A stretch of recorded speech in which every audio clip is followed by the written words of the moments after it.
we three meet again in thunder, lightning, or in rain. When the hurly-burly's done, when the battle's lost and won. That will be ere the set of sun. Where the place? Upon the heath. There to meet with Macbeth. Fair is foul, and foul foul is is fair. fair. Lover through long till ill air. Scotland battles Norway bitterly. Brave Macbeth has dealt out many hues, and of his kinsman's valiant bravery, good King Duncan now receives the news.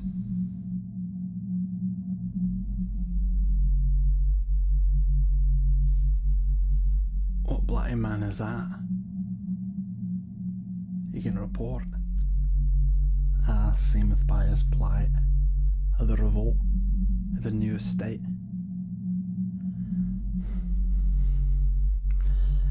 Hail, brave friend. Say to the king the knowledge of the broil lest thou didst leave it. Brave Macbeth, well he deserves that name. Disdaining fortune with his brandished steel, which smoked with the bloody execution, like valor's minion, carved the passage till it faced the slave, which ne'er shook hands nor bade farewell, until he unseamed him from the nave to the chops, and placed his head upon our battlements. Brave Macbeth indeed. Wow.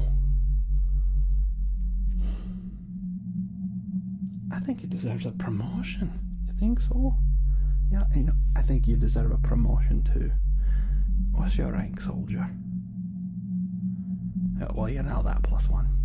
Alright. There's not much that'll boost morale in an army more than an enemy's head on a pike outside of your encampment. Right? So, yeah, I've got an idea. Recently, it's come to my attention the Thane of Cawdor has sworn allegiance to Norway. Now, this privileged information. He doesn't know that I know. I can't understand why he would do something like that. I always treat them right, but he has made his decision. So here's what I'm thinking. Up until recently, he actually had some victories on my behalf. So I'm going to invite him to my castle, sit in my court. We'll invite musicians and dancers, and we'll have a feast. He will drink the finest wine. Make sure he doesn't get the finest wine. Not for the thing. He'll invite his whole house. And throughout the night, we'll drop bits of misinformation. Right? And then, once the Thane is full of the finest meats and not quite the finest wine, I'll sever his head from his neck. And we'll only kill most of the house, not all of it. The survivors need to crawl back to their new king in Norway and drop that misinformation.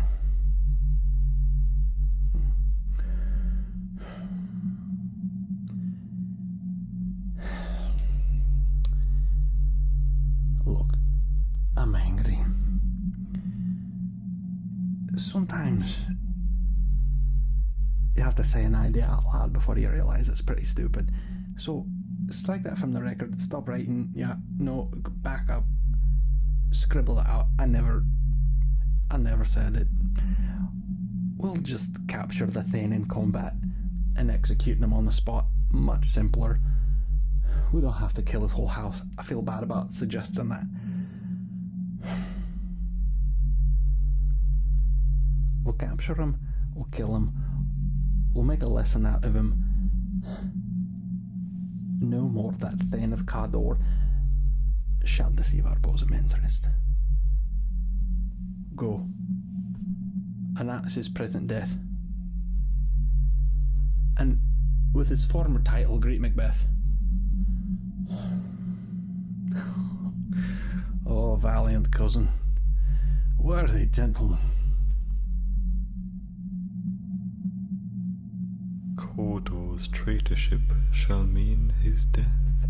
He shall not live to see another dawn. His title shall be given to Macbeth, who knows it not, as homeward he moves on. Where hast thou been, sister? Killing swine. Sister, where thou?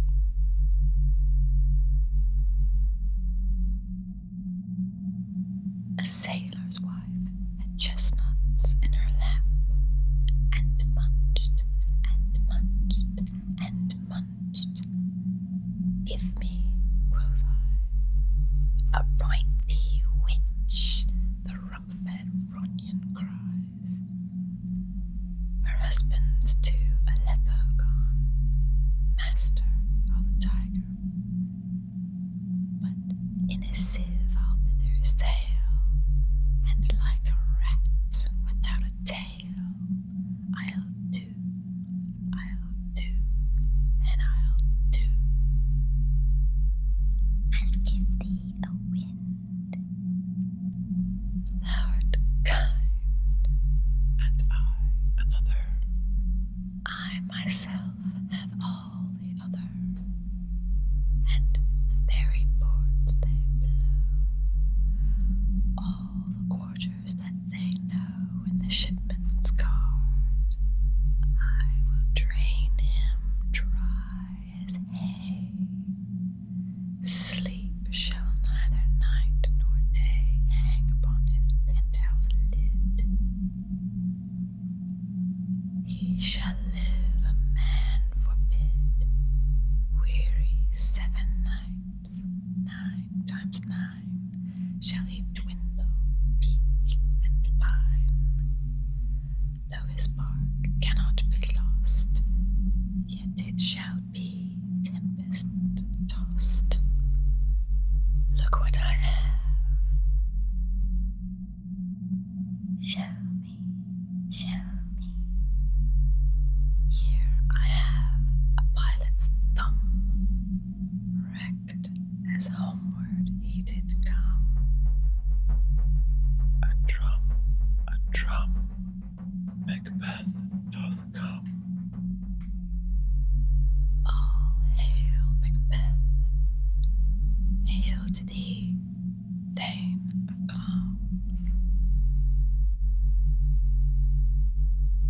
All hail, Macbeth. Hail to thee, Thane of Cawdor.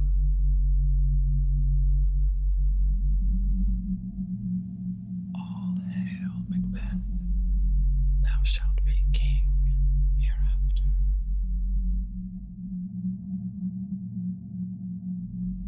Hail, Banquo.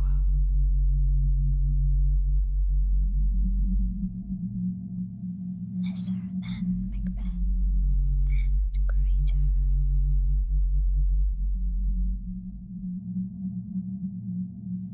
Not so happy, yet much happier.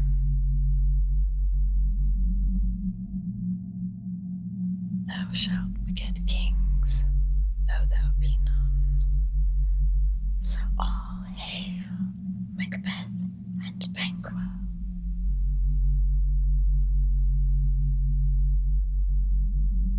Macbeth and Banquo, travelling home, are halted by these strange sisters. Can their words be true? They proclaim Macbeth will be exalted beyond his dreams, and Banquo's children too. Stay, you imperfect speakers, tell me more. By Sinel's death, I know I am Thane of Glams. But how of Cawdor? The Thane of Cawdor lives. A prosperous gentleman, and to be king stands not within the prospect of belief, no more than to be Cawdor. Say from whence you owe this strange intelligence, or why upon this blasted heath you stop our way with such prophetic greeting. No. It's too good to be true. These witches, they must want something from me. Oh, certainly a few coins in their wretched palms to signify my joy at their false prophecy. But why then such an outlandish prediction? To be Thane of Cawdor would be enough, would it not? Why king? Why leap so far ahead as to say I shall be king? Duncan is not an old man, and he has sons. I bear the king no ill will. I shudder to think of the turn of events that must take place for several strong, healthy men to die and clear a path for me. What force, what enemy could infiltrate Scotland and take the life of the king and his sons? No, it cannot be. However, I admit that these three mystical sisters have painted a picture for me that I cannot now ignore. Before my eyes appears a vision of what could be. Myself upon the throne, my wife a radiant queen, and if she were so happy, perhaps a son. To replace what we have lost, a son, to carry on my name and my line. At this stage in my life, I had not thought to hope for great things. I had not thought to be happy. But these three have not spoken only to me, and what they have said to my friend Banquo here is stranger still.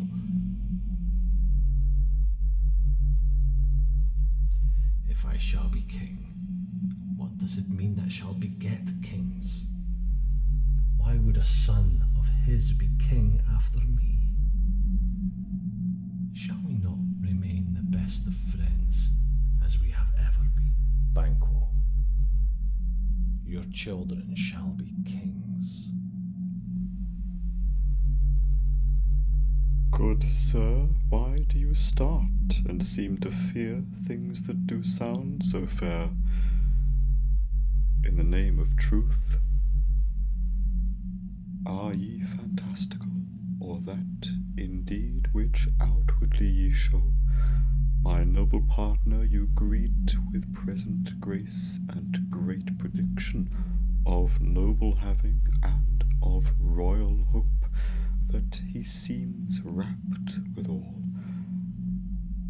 But 'tis strange, and oftentimes to win us to our harm, the instruments of darkness tell us truths, win us with honest trifles, to betray us in deepest consequence.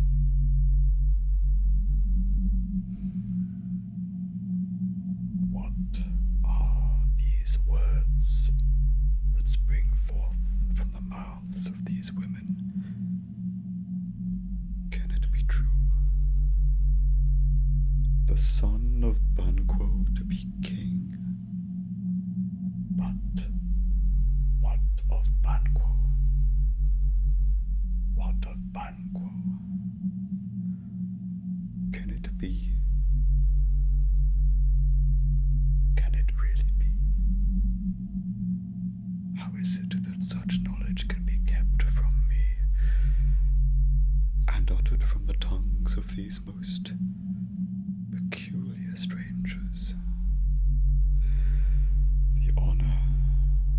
glory. Exquisite delight and joy consume me this day, but alas, mixed, tainted with a dread and fear which stems from the source of such bold, enlightened words.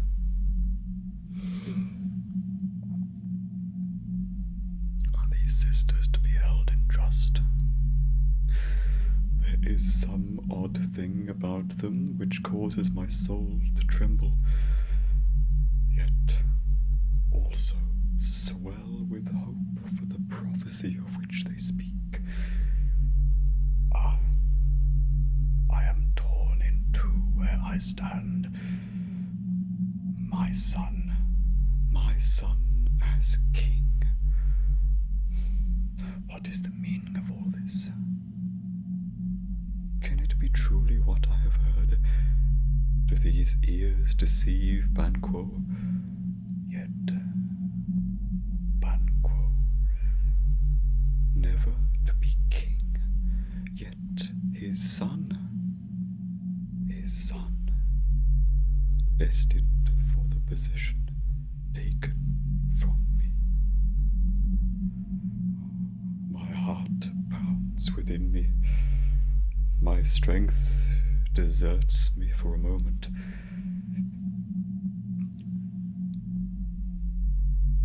Never before has Banquo been so stirred by such words. I desire to know more. I wish for the truth to be revealed. My son to be king. Can it be that these strange women utter such words of wisdom and truth? Let not their lowly appearance deceive. Why should it not be true? Why, Banquo? Do you not see their complexion? Do not let yourself become beguiled by them. You do not know all that there is to know. See their faces. Why do you not question this appearance further? It is desired of me to believe their words and allow them to lead me hence, to accept what has been said, and rejoice in the knowledge that has been passed over this day, though Banquo is a man not often so easily swayed. My mind is not yet at peace. Dash it. Decide, Banquo. Decide what you shall do. Act lest you yourself be dashed. Tarry no longer. Take action. Acknowledge the news and speak with Macbeth. The earth hath bubbles as the water has, and these are of them. Whither are they vanished?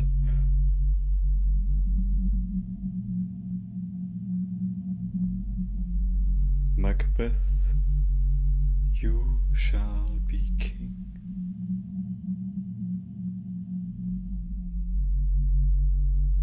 Macbeth has written to his lady wife, the king will visit them, an honour great. They'll fill the prophecy by ending Duncan's life, he writes, but once at home he hesitates. Your face, my thane, is as a book, where men may read strange matters. To beguile the time, look like the time. Bear welcome in your eye, your hand, your tongue. Look like the innocent flower, but be the serpent under it. He that's coming must be provided for, and you shall put this night's great business into my dispatch. which shall to all our nights and days to come give solely sovereign sway and masterdom. Only look up clear. To alter favor ever is to fear.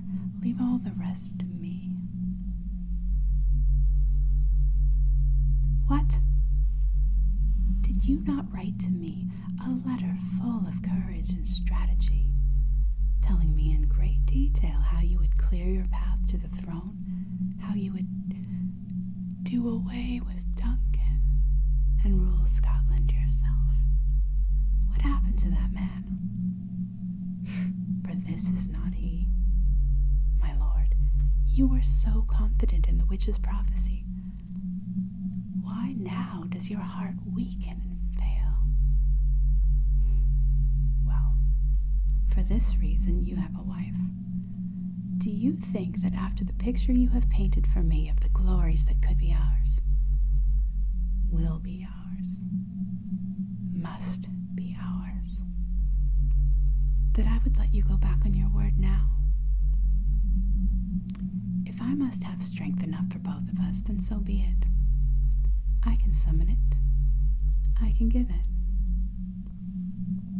My lord, listen to me. Fate is in motion. It has been foretold. You will be king. And whatever you must do, whatever we must do to bring it about, we will do. I will be there with you, my lord, every step of the way. When you are king, you will have me as your faithful queen, to sit beside you, to bring your plans to fruition, to remind you of your own strength, and, if need be, to remove any obstacles to your power. With me by your side, my lord, trust me, you have nothing to fear. Now, my lord, is your courage restored? We fail, but screw your courage to the sticking place and will not fail. When Duncan is asleep, whereto the rather shall his hard day's journey soundly invite him, his 2 chamberlains will I with wine and wassails so convince that memory, the warder of the brain, shall be a fume, and the receipt of reason a limbeck only, when in swinish sleep their drenched natures lie as in a death. What cannot you and I perform upon the unguarded Duncan? What not put upon his spongy officers, who shall bear the guilt of our great quell?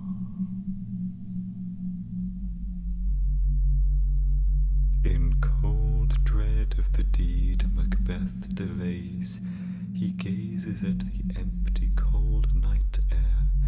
Upon his mind cruel tricks his horror plays. He thinks he sees a dagger floating there. Is this a dagger which I see before me? The handle toward my hand.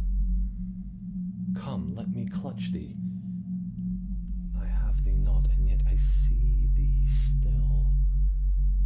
Art thou not fatal vision sensible? To feeling as to sight, or art thou but a dagger of the mind? A false creation proceeding from the heat oppressed brain. I see thee yet, in form as palpable as this which I now draw. Am I losing my mind? Are my senses forsaking me? A dagger floating in front of my eyes. Pull yourself together, Macbeth.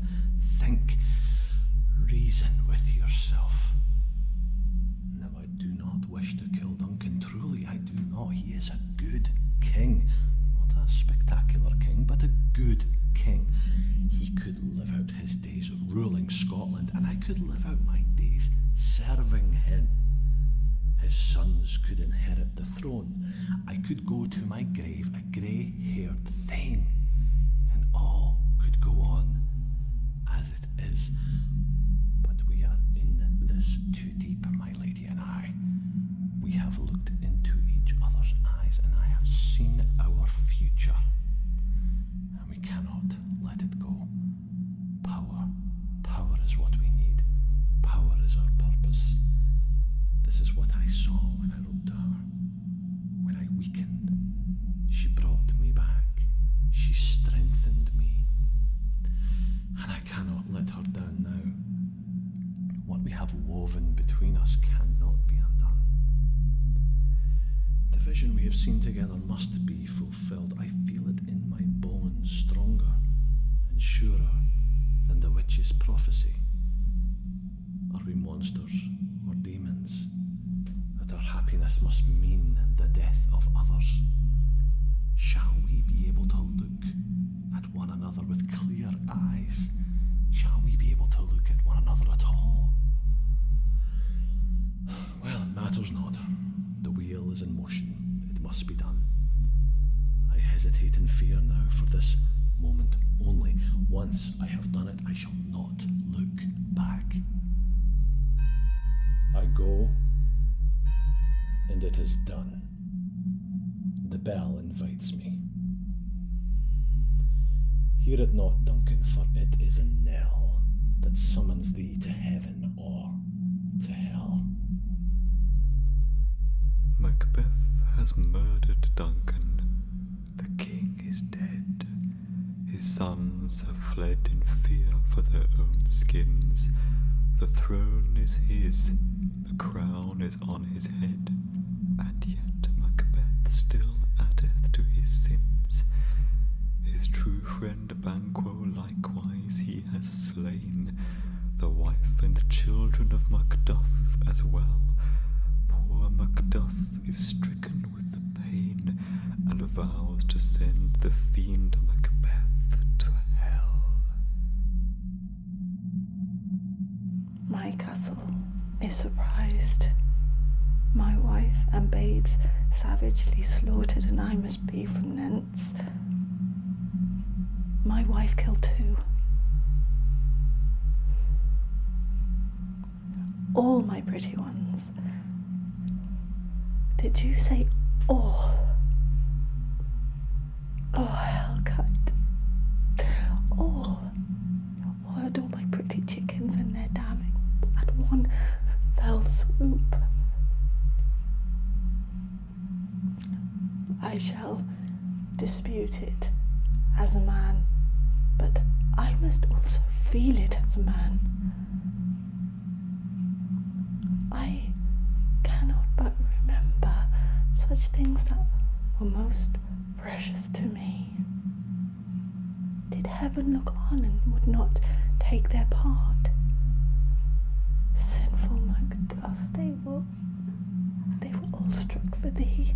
Naught that I am, not for their own demerits, but for mine fell slaughter on their souls. Heaven rest them thou.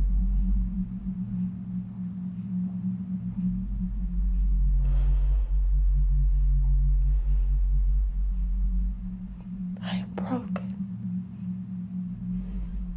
My family was all to me, my dear wife. One time we feared she would bear no children, and when she finally did, what a blessing.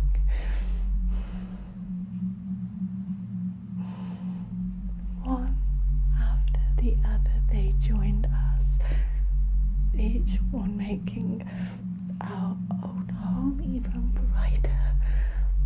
Sounds unbelievable, but every moment with them was a joy. Sitting in the evening, the little ones asleep on the furs before the fire, walking in the garden as the smallest one took his first steps.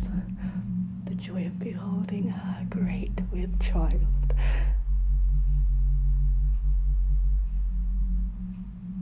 And the mystery of a new life. And the most beautiful children I have ever seen. The cleverest, the most charming, just like my dear wife. The love we all share between us. It is a rare gift indeed. It is what makes life worth living.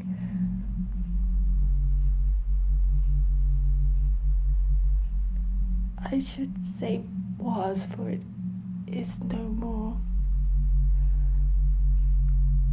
Can I go on living now that they are gone from this world?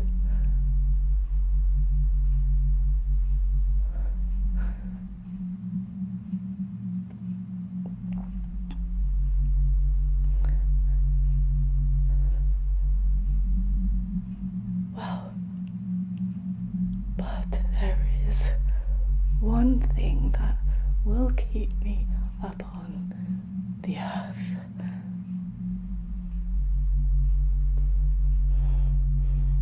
Macbeth. Macbeth. Macbeth. Macbeth. And the vengeance I will exact upon him. Macbeth, who's often praised by the king.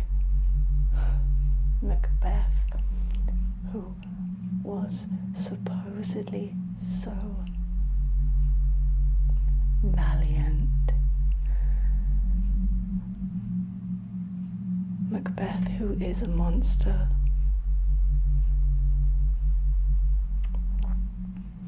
What foul and heartless creature could do such a thing? What evil wretch as this could be allowed to live afterwards?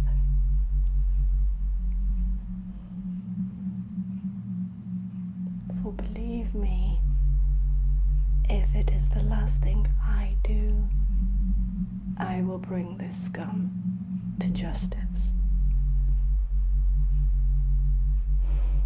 Not slow and patient justice requiring a cool head. The justice of a widower. The justice of one whose children have been taken untimely from him. The justice of fury.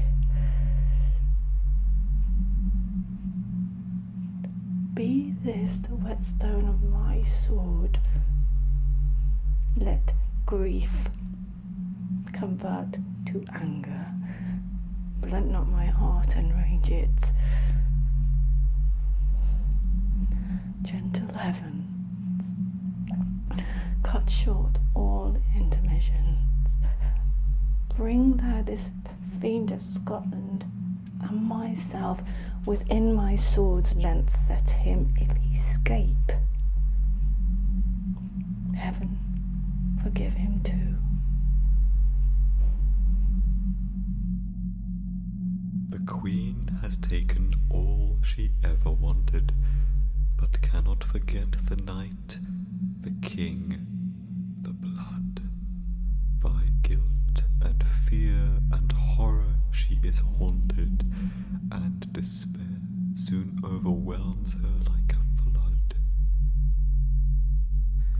Out, damn spot, out they say. 1, 2, 1, 2, 1, 2. Why then, 'tis time to do it. Hell is murky. Fie, my lord, fie, a soldier and afeard. What need we fear who knows it when none can call our power to account? Yet, who would have thought the old man to have had so much blood in him. The Thane of Five had a wife. Where is she now? What? Will these hands ne'er be clean? No more of that, my lord, no more of that. You mar all with this starting. What am I saying? My husband is not here. Oh my God. I am mad. I am driven mad. I thought I had the strength for this. I thought I could simply forget what we had done. What we had done. What we had done. But I cannot. My thoughts run in circles, spinning faster and faster until the world seems a great spinning wheel. Spinning destruction and death. Destruction and death. No. Hold fast to this moment of sanity. What can I do before it takes me again? Shall I write myself a letter?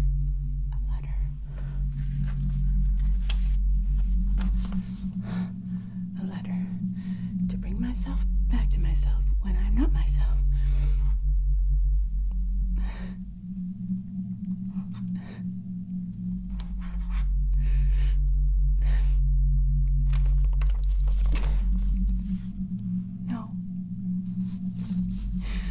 I cannot take all the whirling words from here to here.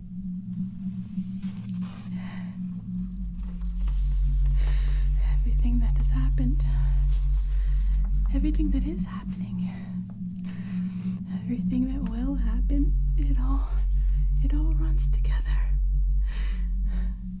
It all runs together.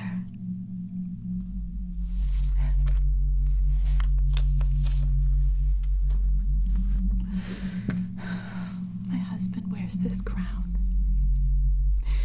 He places it on his head, and I feel so fiercely proud until I see the blood dripping from it. Duncan's blood running down my husband's face. Can a crown bleed? Why don't I know the answer? Here's the smell of the blood still. All the perfumes of Arabia will not sweeten this little hand. Oh.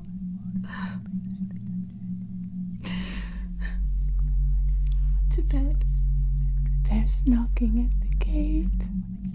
Come. Give me your hand. What's done cannot be undone. To bed.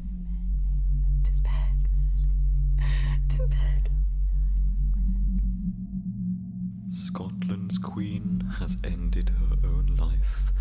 To outlive her deeds she had not strength enough.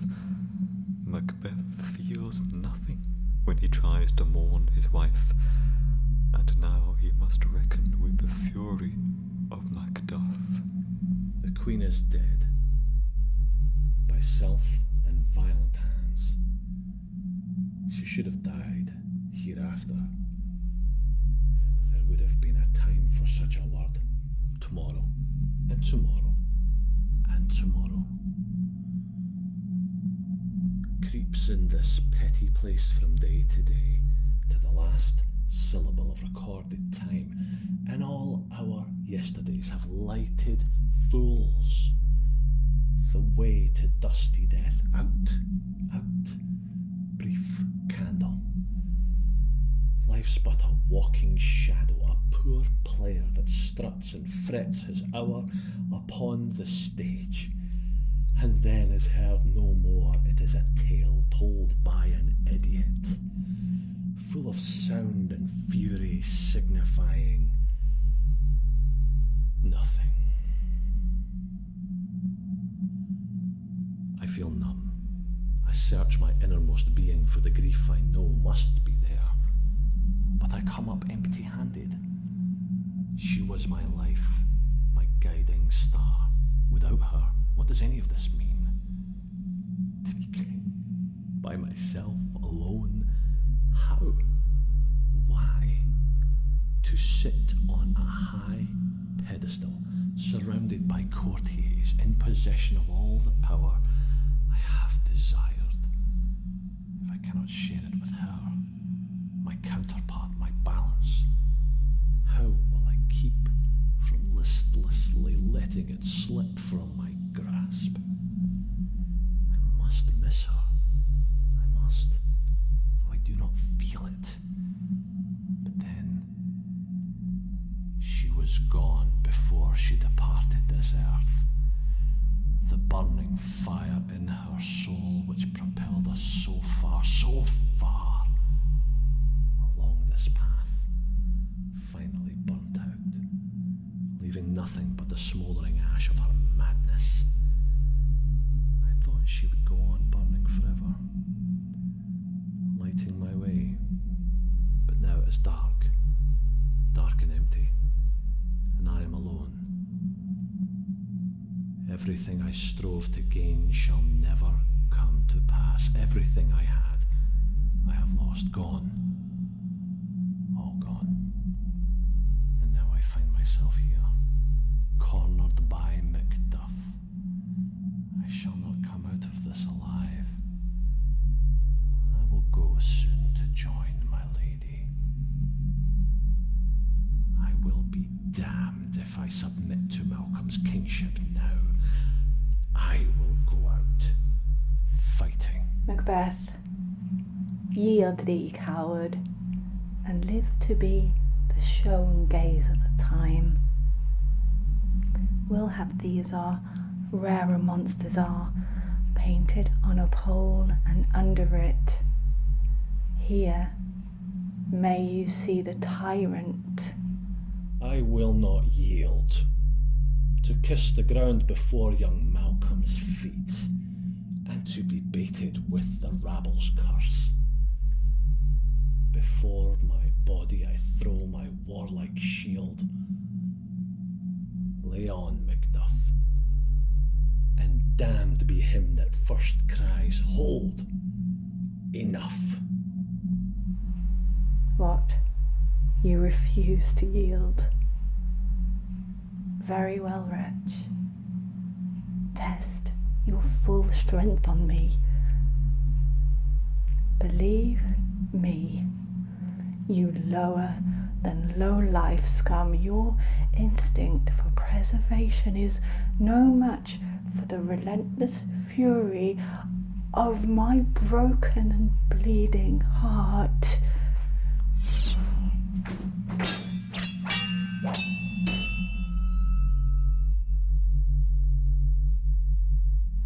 He is dead. I have slain him. I should be fiercely happy.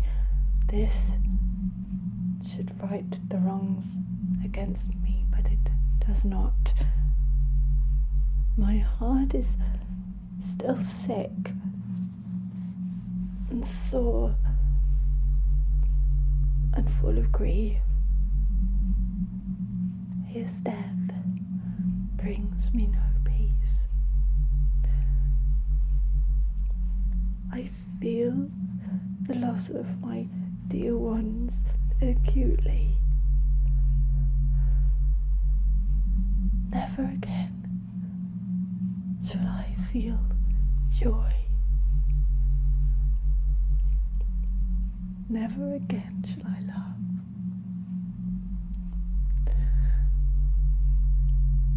My existence seems a bleak, endless, and weary road which I must tread alone.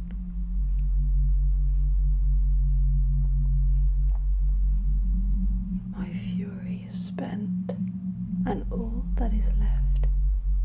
is a cold blank.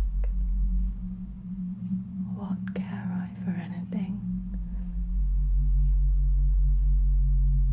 The best I can hope for is to be useful to my king and make certain that this pain in my heart never transforms me into such a monster as Macbeth.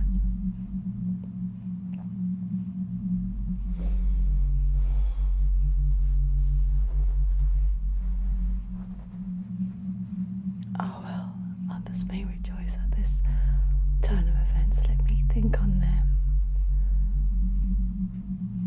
And for the joy this turn of events will bring to Scotland. The tyrant is dead and Duncan's son is king. Malcolm will be a good king. A fair king, the king Scotland needs.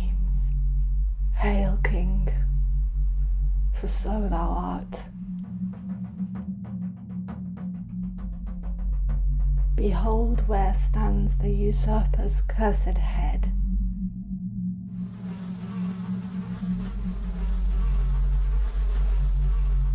The time is free. I see thee compassed with thy kingdom's pearl, that speak my salutation in their minds, whose voices I desire aloud with mine. Hail, King of Scotland. A new day dawns for the Scottish nation. Macbeth is dead, his reign of terror done. Scotland greets young Malcolm with elation. So begins the peaceful reign of Duncan's son. We shall not spend a large amount of time before we reckon with your several loves and make us even with you. My thanes and kinsmen henceforth be earls, the first that ever Scotland in such an honor named. Ah, what more to do?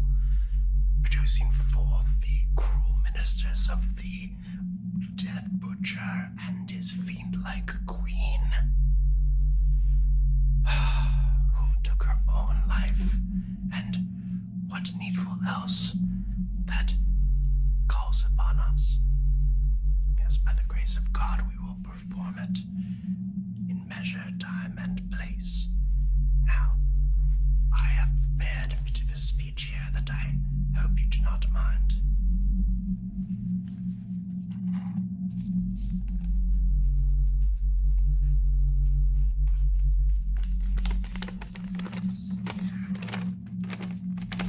Yes, it is this here.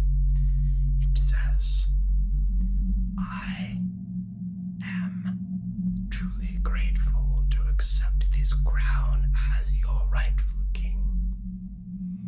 My father, Duncan, would have loved to see this moment. Of course, he could not make it.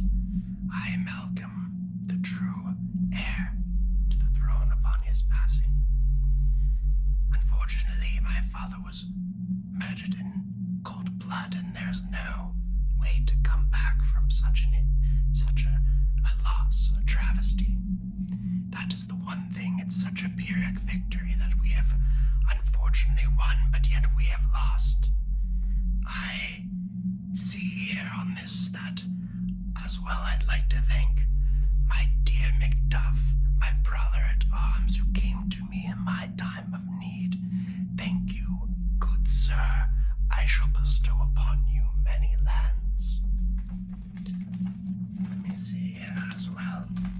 Ah, yes, and to my brother Donalbain, I also thank you. You are welcome here by my side, of course. It has been a true pleasure to serve you as king thus far, and it will be my pleasure to serve you in the future. Now, let me roll up, of course, this parchment, as it is now the first royal decree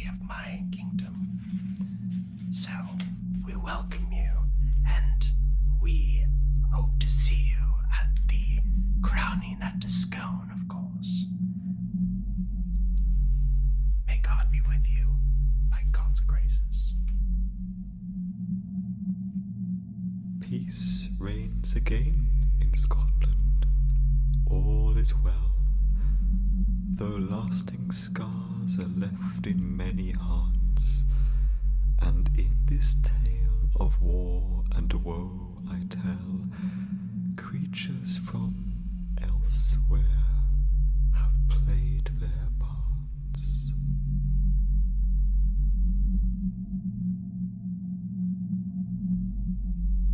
Come, sister. Your part is done.